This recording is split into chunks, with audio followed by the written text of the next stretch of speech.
सहनाववतु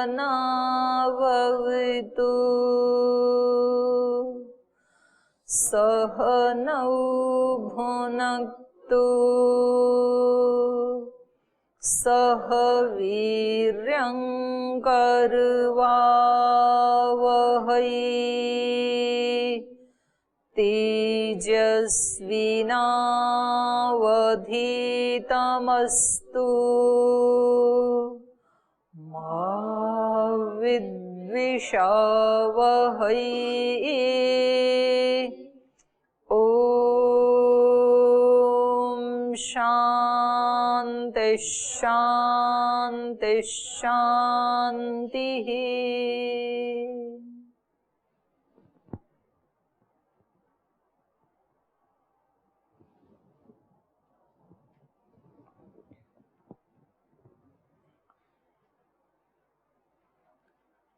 आत्मा के बंधन के बारे में चर्चा चल रही थी। आत्मा बंधा हुआ है, तो अब किससे बंधा हुआ है? दुख से बंधा हुआ है। तो वो दुख उसका स्वाभाविक है कि नैमित्तिक है? तो बताया कि नैमित्तिक है। और बंधन कैसा है उसका? स्वाभाविक है या औपाधिक है? तो बताया औपाधिक है। सुख दुख की अनुभूति तो होती है, सुख दुख से बंधा हुआ तो है, लेकिन रियल सुख दुख की अनुभूति नहीं करता है। सुख दुख का प्रतिबिंब उसके ऊपर गिरता है। वास्तविक पारमार्थिक दुख तो किसका धर्म है? चित्त का, क्योंकि कर्ता चित्त है। तो इसलिए पारमार्थिक दुख सुख तो चित्त के ही होते हैं। और आत्मा का सुख दुख कैसा है? औपाधिक है, उसमें प्रतिबिंब के रूप में गिरता है। तो न नित्य शुद्ध बुद्ध मुक्त स्वभावस्य तद्योगः तद्योगाद्रिते। वो जो नित्य शुद्ध बुद्ध मुक्त स्वभाव वाला आत्मा है, उसका दुख के साथ योग हो नहीं सकता है जब तक कि वो योग ना करे। तस्मात् तद योगाद्रिते प्रकृति संयोगम विना न पुरुषस्य तद योगो बंध संपर्को अस्ति अपितु स एव बंध। तो ये तो हो गया था ना, तो इसलिए मैं एक बार वैसे रिपीट कर रही हूँ। बंधस्य औपाधिकत्व लाभाय नयद्वयेन वक्रोक्ति। यदि ही बंध प्रकृति संयोगजन्य स्यात् पाकज रूपवत् तदा तद्वद एव तद वियोगे अपि अनुवर्तेत। न च द्वितीय क्षणादेः दुःखनाशकत्वं कल्प्यं कारणनाशस्य कार्यनाशकतायाः क्लिप्त्वेन तेन एव उपपत्तौ अस्माभिः तद अकल्पनात् वृत्ति ही दुखादे उपादानम। तो यहाँ चल रहा था, दुखादि का उपादान ही वृत्ति है। तो अतः दीप शिखावत क्षण भंगुराया वृत्तेः आशु विनाशित्वेन एव तद्धर्माणां दुख इच्छादीनां विनाशः संभवति इति। तो दीप शिखा की तरह वृत्ति क्या है? आशु विनाशी। और आशु विनाशी होने के कारण दुख इच्छा आदि जो धर्म हैं उनका भी विनाश होना ये अपने आप ही संभव है, क्योंकि उसका स्वरूप ही क्या है? आशु विनाशी। दुख आया भी है, दुख वृत्ति है ना एक, तो दुख का स्वभाव ही क्या है? आशु विनाशी। तो अपने आप ही नष्ट होने ही वाला है। इच्छा कोई हुई है तो इच्छा एक क्रिया है, एक क्रिया के तहत हुई है, वृत्ति है एक, तो उसका स्वभाव ही क्या है? आशु विनाशी। मतलब दुख का नाश क्या करना है? आत्मा में दुख चाहे औपाधिक है चाहे स्वाभाविक है, लेकिन उस दुख का स्वरूप ही क्या है? आशु विनाशी है। तो अपने आप ही नष्ट होता हो ही रहा है ना। तो ये इनका कहना है। तो आपका कोई प्रश्न है तो पहले पूछ लीजिए, नहीं तो फिर आगे चलेंगे। जी आप तो बाद में पूछना भाई, आप तो इस क्लास में आए ही नहीं थे। इस पाठ से संबंधित पूछना है, आप पूछो। ओम दीदी प्रणाम। आपका बाद में सुनेंगे। जी जी दीदी, कल प्रश्न किया था मैं, वो चित्त के नष्ट होने पे जब अपवर्ग की प्राप्ति होती है तो फिर पुनर्जन्म करके, तो मैं भूल गया था प्रश्न, आपने बीच में पूछे तो मैंने आपको प्रश्न भुला दिया था। तो मेरा प्रश्न ये था दीदी हाँ। कि अपवर्ग होता है तब चित्त के नष्ट होने पे ही अपवर्ग की हमें प्राप्ति होती है, और जब अपवर्ग में कोई चित्त नाम की वस्तु या चीज़ नहीं होती है, तो फिर ये था कि जब वो जितने भी महर्षि दयानंद जी ने काल बताया है उसके बाद वो पुनः उस अपवर्ग को भोगने के बाद, मतलब अपवर्ग में शांति को प्राप्त होने के बाद फिर से शरीर धारण करता है, तो चित्त तो होता नहीं है, और अपवर्ग में ना आपको पाप चित्त पुण्य, क्या, शरीर भी नहीं होता है। जब शरीर मिलेगा पूरा पैकेज मिलेगा आपको जी, तो पाप पुण्य ना कोई कर्माशय ना प्रारब्ध है, तो उनको जन्म किस आधार पे देगा। और आप ही ने कहा था कि जब पाप पुण्य 50-50 रहता है तब मनुष्य जन्म 50 से ज्यादा रहता है। सामान्य नियम हो गया ना सब आत्माओं का। मोक्ष से आने वाला तो अपवाद हो गया ना। फिर मोक्ष से आने वाली तो बहुत सारी आत्माएं नहीं है, गिनी चुनी है। तो मोक्ष से वापस आएगा तो वो तो अपवाद नियम है उसके, वो भी कौन सी बताया योनि था। मिलेगा और किस आधार पे मिलेगा उनको? कल बताया था, किसी को याद है तो बताओ भाई। ये इनको प्रवीण जी को याद है, मैंने बताया था कल। वो उन्होंने पूछा था ना, अपने बाबू जी आते हैं वानप्रस्थ वाले, उन्होंने यही तो पूछा था कल। उनका यही प्रश्न था कि जब मोक्ष का जो काल है वो कितना भी लंबा क्यों ना हो, लेकिन कहीं ना कहीं तो उसकी समाप्ति है ना। तो जब उसकी समाप्ति हो गई तब ये आत्मा किस योनि में जाएगा, और जिस योनि में जाएगा उसका निमित्त क्या होगा, और उसके जाति आयु भोग क्या होंगे, ये तो पूछा था उन्होंने। तो मैंने उत्तर दिया था। नहीं तो कैसे आएगा वो, क्योंकि क्योंकि जब आप मोक्ष की ध्यान हम नहीं बात देते हो इसीलिए। आप बताओ क्या बताया था इनको दो। कल ही बताया था ये तो। ओम दीदी प्रणाम। आप बताए थे कि जो आत्मा यहाँ से मोक्ष को गया और 36,000 बार सृष्टि प्रलय हुई, और उसके बाद जब आना हो उसको, तो जो उसके पहले दग्ध बीज संस्कार थे उसी के अकॉर्डिंग उसको यहाँ पे जन्म मिलता है। और ये कहीं प्रमाण नहीं मिलता है, ये केवल योगी जनों से सुना हुआ बता रही हूँ, जो समाधि आदि लगाते हैं और वो इसकी कल्पना करते हैं या अनुमान प्रमाण से बताते हैं, क्योंकि और तो कोई आधार ही नहीं है ना।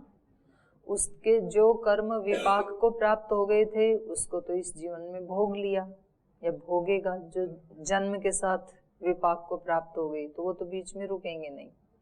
जीवन मुक्त हो गया तब भी वो तो अपना फल देंगे। अब बच गए संचित संस्कार। संचित संस्कारों को इन्होंने अपने ज्ञान की अग्नि से भून दिया था, तो वो कैसे हो गए, निष्क्रिय हो गए। और उसके बाद ये मोक्ष में चला गया विवेक प्राप्त करके, और उसका जितना भी पीरियड है उतना ये मोक्ष में रहा। अब जब दोबारा आएगा तो ये वृक्ष योनि में जाए या पशु योनि में जाए या मनुष्य योनि में जाए, और वहां जाने का आधार क्या है, हेतु क्या है, क्योंकि ये सारे जन्म तो हेतु से होते हैं ना। पुण्य ज्यादा है तो देव योनियों में बीच के 50-50% मतलब समावस्था में पाप पुण्य तो मनुष्य योनि, उससे भी कम है पाप ज्यादा है तो निम्न योनि। ये तो एक व्यवस्था है। अब उसका तो है ही नहीं कोई बैंक बैलेंस, तो उसको कौन सी योनि में भेजें उस आत्मा को। तो क्योंकि उस आत्मा के कोई पाप पुण्य नहीं है तो इसलिए उसको तटस्थ योनि में रखा जाएगा कि भाई अब एक और नया चांस आपको दे रहे हैं।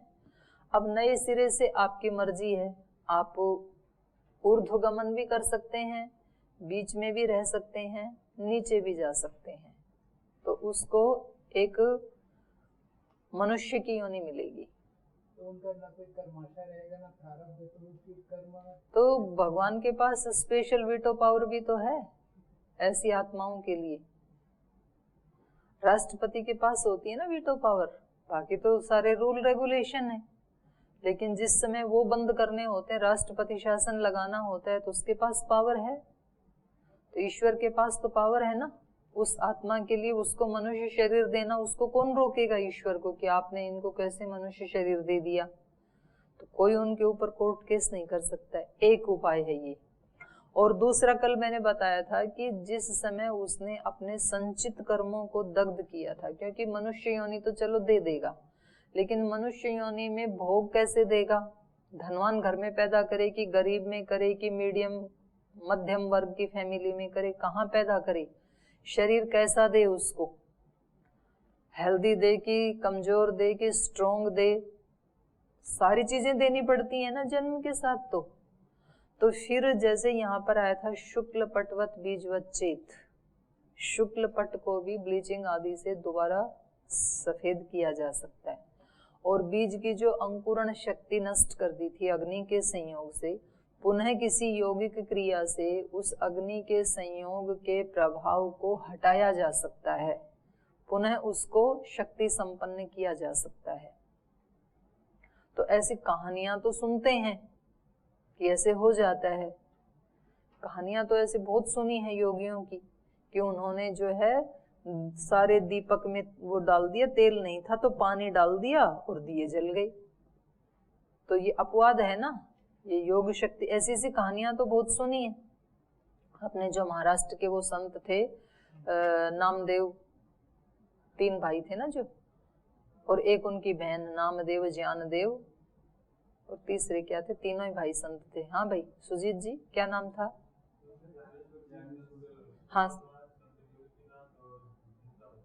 हाँ मुक्ताबाई जो उनकी बहन थी, मतलब सारे बहन भाई संत बन गई।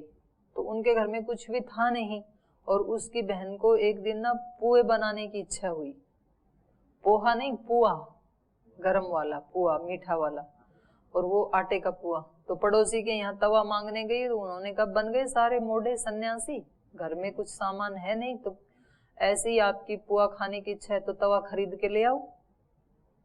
तो उसको वो बेचारी रोती रोती आई, तो उसके भाई समझ गए, उसके भाई योगी थे, उन्होंने कहा कि क्यों रो रही है तू, तेरे को पुए बनाने हैं ना, तो चल मैं नीचा हो जाता हूँ, मतलब ऐसे हो गया वो, और तू मेरी कमर के ऊपर पुए जितने उतारने उतार ले। तो ऐसी कहानी है कि उनकी कमर ही इतनी गर्म हो गई, और वो उसमें वो डाल डाल के पुए बनाती रही, और जब पुए खत्म हो गए तो वो अपने स्नान करके आ गया छुट्टी, योगाग्नि को उभार के, और उनके पुए बन गए। तो मतलब ये सारी कहानियां ये दिखाती हैं, वो कहाँ तक सत्य हैं नहीं कह सकते हैं, ये जरूर दिखाती हैं कि योगी के अंदर एक्स्ट्रा ऑर्डिनरी शक्ति होती है। ठीक है, तो जो उसने अपने संचित कर्मों को भून दिया था योगाग्नि से, तो वो उसको फल नहीं दिया और उसको मोक्ष में जाने दिया, लेकिन अब दोबारा जब जन्म होगा तो ईश्वर उसको अपनी विशेष शक्ति से निष्क्रिय कर देगा, और उसके आधार पे उसको जाति आयु भोग मिल जाएंगे। ठीक है,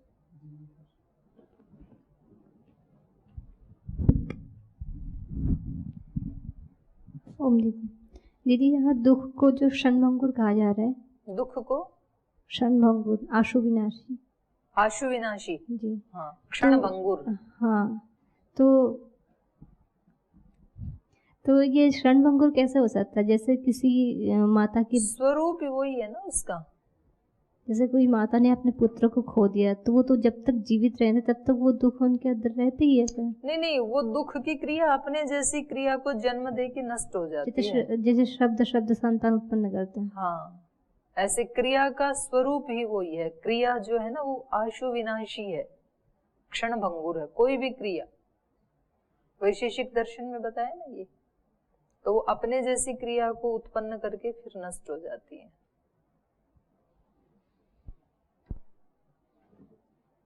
चलो आगे, उधर दे दियो एक बार पीछे।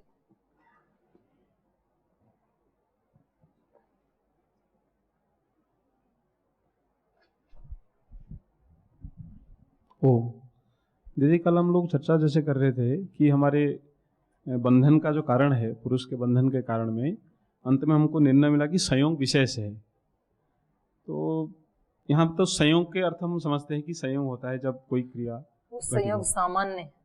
अच्छा, जब दो चीजें ऐसे आपस में मिल गई, ये क्या है? संयोग सामान्य। और आत्मा और प्रकृति का इसलिए कहा संयोग विशेष। संयोग सामान्य तो हमेशा ही बना हुआ है, मोक्ष में भी बना हुआ है, प्रलय में भी बना हुआ है, जीवन में भी बना हुआ है। यही तो बताया था कल कि सामान्य संयोग तो हमेशा ही बना हुआ है, अगर उस मात्र सामान्य संयोग को ही दुख या सुख का हेतु मानेंगे तब तो वो दुख सुख प्रलय में भी होने लगेंगे और मोक्ष में भी होने लगेंगे। तो यहाँ पर संयोग का मतलब है संयोग विशेष, और वहां पर योग दर्शन में भी आया है और यहाँ भी शायद आएगा, और इसमें भी आएगा अपने न्याय दर्शन में भी। जो योगियों का जो प्रत्यक्ष होता है, सांसारिक लोगों का प्रत्यक्ष तो क्या है, इंद्रियार्थ सन्निकर्षोत्पन्नम ज्ञानम, वो अव्यभिचारी व्यवसायत्मक, उसके विशेषण लगा दी, उसको क्या कहा, प्रत्यक्ष। इंद्रिय और अर्थ के सन्निकर्ष से जो ज्ञान उत्पन्न होता है, बस वो कैसा होना चाहिए, अव्यभिचारी होना चाहिए, व्यवसायत्मक होना चाहिए। और तीसरा विशेषण क्या है, सूत्र बोलो न्याय दर्शन का,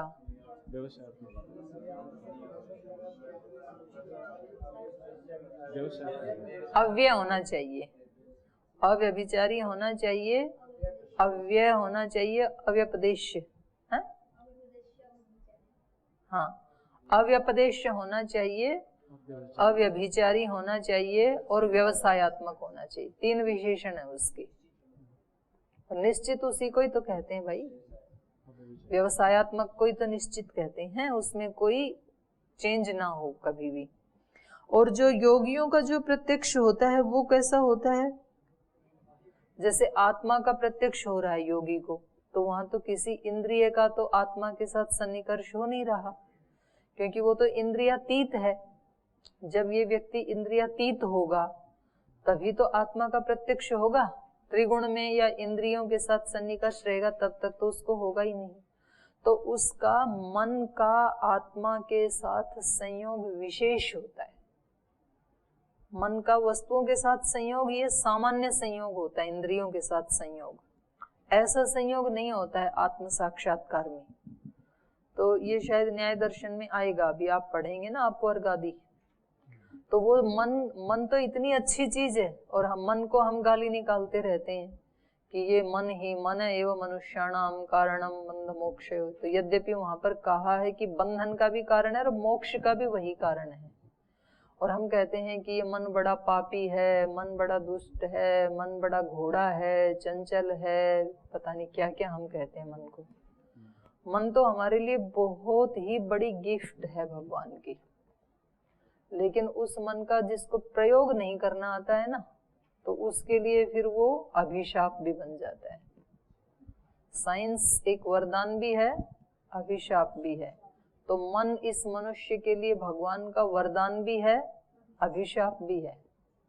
अगर उसको ठीक से प्रयोग करना आता है तो वो ही अपवर्ग तक पहुंचाता है, क्योंकि मन और आत्मा का संयोग विशेष ही आत्मा का साक्षात्कार करने में सहायक बनता है। तो मन की आवश्यकता कब तक है, अंतिम क्षण तक है। जब तक कि आपने अपवर्ग को प्राप्त नहीं किया ना, तब तक मन की जरूरत है। इतना अच्छा है मन। तो इसलिए अपने मन को अपना मित्र बनाएं, कभी भी उसको भला बुरा ना कहें। जो सदियों से, युगों से आपके साथ चल रहा है, आपकी हेल्प कर रहा है, आपको लौकिक और पारलौकिक दोनों उन्नति दिलाने के लिए तप कर रहा है, उसको भला बुरा कहना ये तो अच्छी बात नहीं होती ना। तो उसकी प्रशंसा करें, उसने क्या क्या किया उसके लिए उसको अप्रिसिएट करें, तो फिर मन हमारे सारे काम कर देता है, जैसा हम चाहते हैं वैसा मन कर देता है। तो ये संयोग विशेष होता है उसमें मन का। ठीक है जी,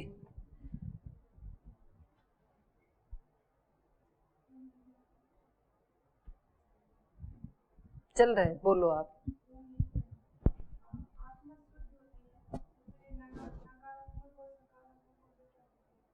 हैं ये चित्त के दोष होते हैं, दोनों ही। यही तो बता रहे हैं, आत्मा तो शुद्ध है, कल बताया ना, असंगोयम पुरुष इति 15 नंबर सूत्र में बताया। पुरुष तो कैसा है, असंग है, उसको कुछ भी लिप्त नहीं होता है, ना सुख ना दुख ना पाप ना पुण्य। तो फिर ये किसको होते हैं पाप पुण्य, चित्त को होते हैं। और चित्त क्या है, जड़ है।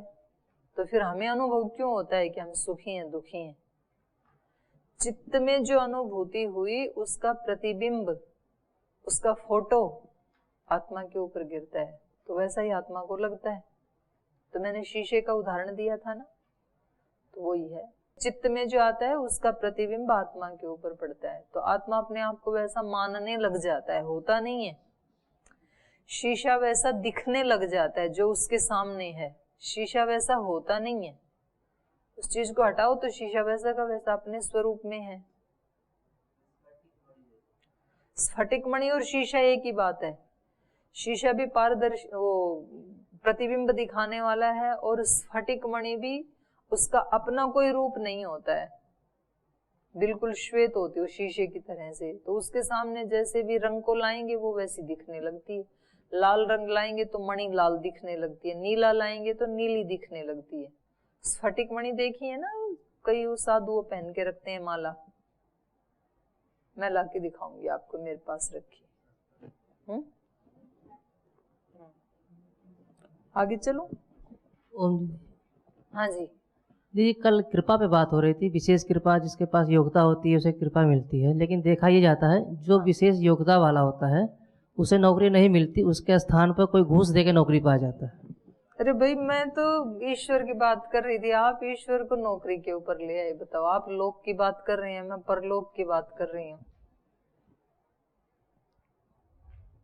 नहीं तो उसमें भी तो कृपा है कि नहीं? उसमें कृपा है ना, बढ़िया है। वो नौकरी नहीं मिली तो भजन करेगा, यही कृपा है ईश्वर की। भजन करेगा या बेरोजगारी में पकौड़े बेचेगा?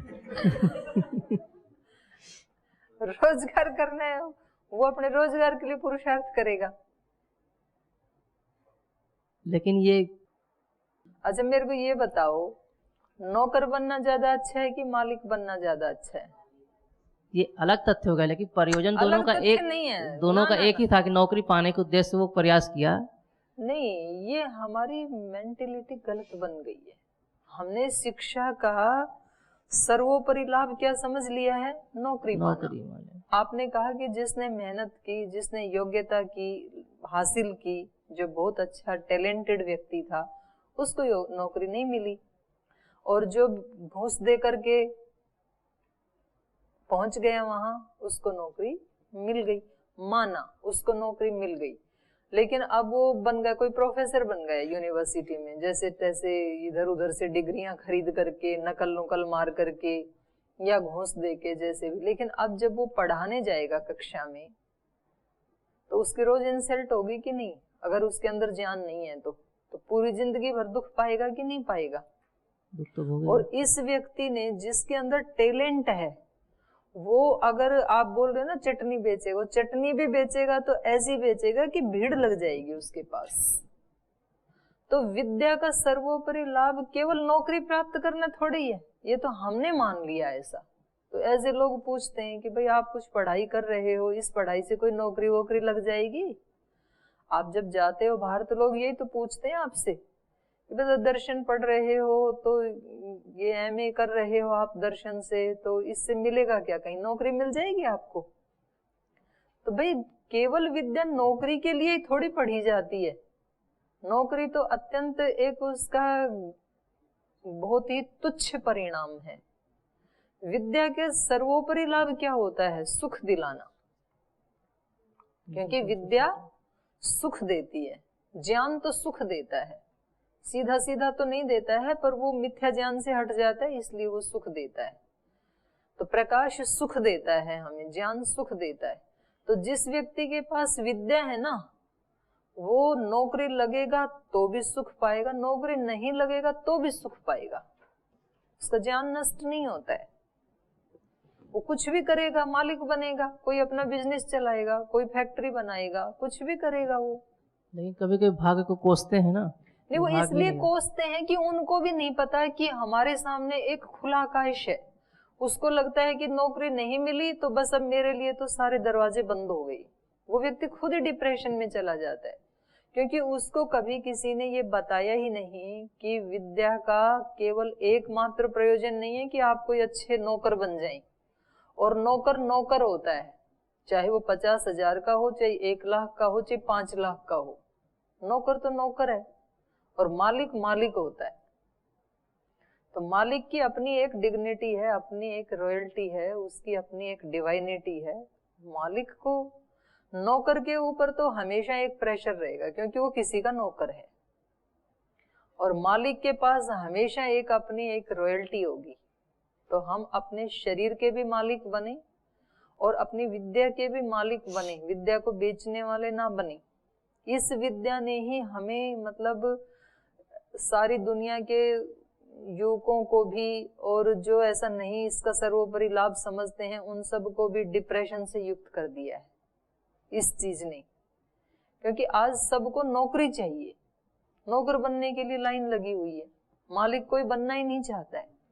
मतलब मुश्किल से कोई 1-2% लोग आते हैं, वो कहते हैं हमें नौकरी नहीं चाहिए। हम जॉब सीकर नहीं बनना चाहते हैं, जॉब क्रिएटर बनना चाहते हैं। दूसरों को देंगे ना हम नौकरी, हम ऐसा कुछ करेंगे। हमारे पास अपना टैलेंट है, हमारे पास अपना ज्ञान है। मैं एक बार राजस्थान गई थी प्रवास पे, तो वहां वो मेरे को उसमें लेके गई। बहुत बड़ा इंस्टीट्यूट है ना कोटा में, राजस्थान में, लाखों स्टूडेंट हैं वहां पर, है जी। वो 2-3 है वहां पर इंस्टीट्यूट।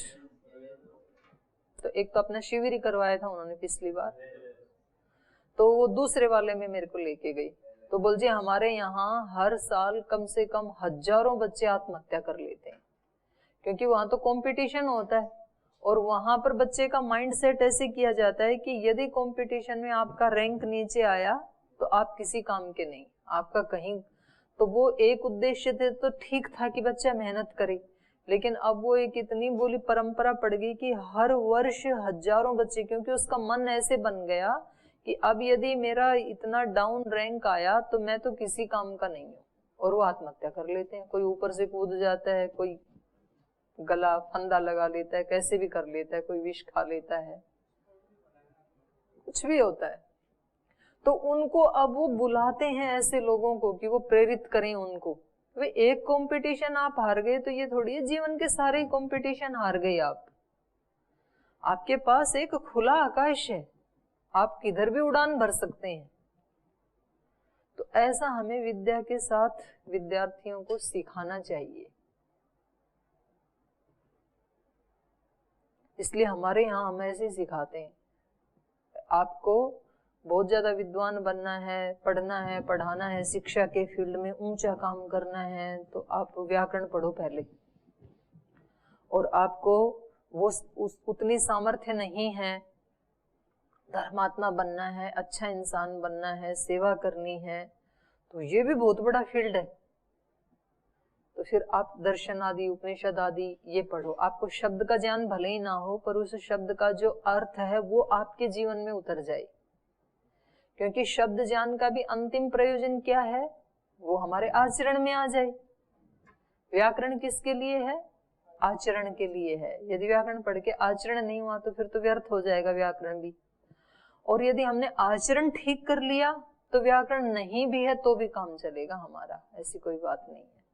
तो हमारे यहाँ सेवा करने वाले भी हैं, और ये दर्शन उपनिषद आदि पढ़ने वाले छात्र भी हैं, सीबीएसई का पढ़ने वाले भी हैं, आयुर्वेद का पढ़ने वाले भी हैं, व्याकरण पढ़ने वाले भी हैं, और अब तो अपना ही वैदिक शिक्षा बोर्ड बनी गया लगभग, वो तो पूर्णता के ऊपर ही है, घोषणा होनी है। तो कितनी सारी संभावना। और ये मैं कहती हूँ ये सारे भी जो ना पढ़ पाए, मान लो जो एक अक्षर भी नहीं पढ़ सकता है, तो कोई व्यक्ति मकान बनाना जानता है, उसके लिए भी बहुत बड़ी सीमाएं हैं। कोई व्यक्ति पेंटिंग करना जानता है, उसके लिए भी खुला आकाश है, कितना बड़ा पेंटर बन सकता है वो। कोई व्यक्ति कपड़ा बनाना जानता है, उसके लिए कितना बड़ा फील्ड है। कोई जूता बनाना जानता है, कोई बर्तन बनाना जानता है, कितने फील्ड हैं। भगवान की सृष्टि अनंत है और अनंत संभावनाएं हैं। इसलिए हमें कभी भी बच्चों को ये तो कहना ही नहीं चाहिए कि भाई आप इसके योग्य नहीं है तो आप किसी के भी योग्य नहीं है, और व्यक्ति को खुद भी नहीं मानना चाहिए। ऐसे व्यक्ति ने ऐसे मान लिया कि यदि मुझे नौकरी नहीं मिली तो बस मेरा तो जीवन बर्बाद है, और जिसको नौकरी मिल गई वो तो बस बिल्कुल उसका तो उद्धार हो गया। ऐसा नहीं है। टैलेंट की पूजा होती है, योग्यता की, विद्या की पूजा होती है संसार में। उसकी नौकरी नहीं भी लगी ना तो भी वो सम्मानित जीवन जिएगा, और जिसकी नौकरी लग भी गई ना ऐसे घूस आदि दे करके, तो भी वो रोजाना अपमानित जीवन जिएगा, क्योंकि उसके पास योग्यता तो है ही नहीं। कोई भी स्टूडेंट कुछ भी पूछेगा तो उसको पढ़ाना आएगा ही नहीं, या वो कहीं इंजीनियर आदि बन गया तो उसको नॉलेज तो है नहीं, तो वो अच्छे निर्माण कर ही नहीं पाएगा, तो इसलिए रोज गालियां खाएगा और कहीं ना कहीं फिर फंस भी जाएगा। तो बैसाखी पे चलने वाला व्यक्ति कभी बड़ी रेस में आगे नहीं आ सकता है। वो मुश्किल से अपने थोड़ा बहुत चल फिर लेगा, बस अपने पैर ही काम आते हैं भाई जीवन में। तो विद्या क्या है? विद्या है हमारी योग्यता, हमें आगे चलने के लिए, जो आगे दौड़ने के लिए, एक लक्ष्य को प्राप्त करने के लिए जो हमारे पास हमारी शक्ति है, उसका नाम विद्या है। तो कोई उसका लॉस नहीं होगा, कृपा होगी उसके ऊपर। जिसने भी पुरुषार्थ किया है उसके ऊपर कृपा होगी, कोई रोक नहीं सकता है। ये कर्म और कर्म फल का सिद्धांत यदि हमने अच्छे से जान लिया ना, तो मतलब उसको कोई रोक ही नहीं सकता है। वो कृपा कैसे होगी, कब होगी, किस तरह से होगी, वो सब उसके हाथ में है, उसके ऊपर छोड़ दो।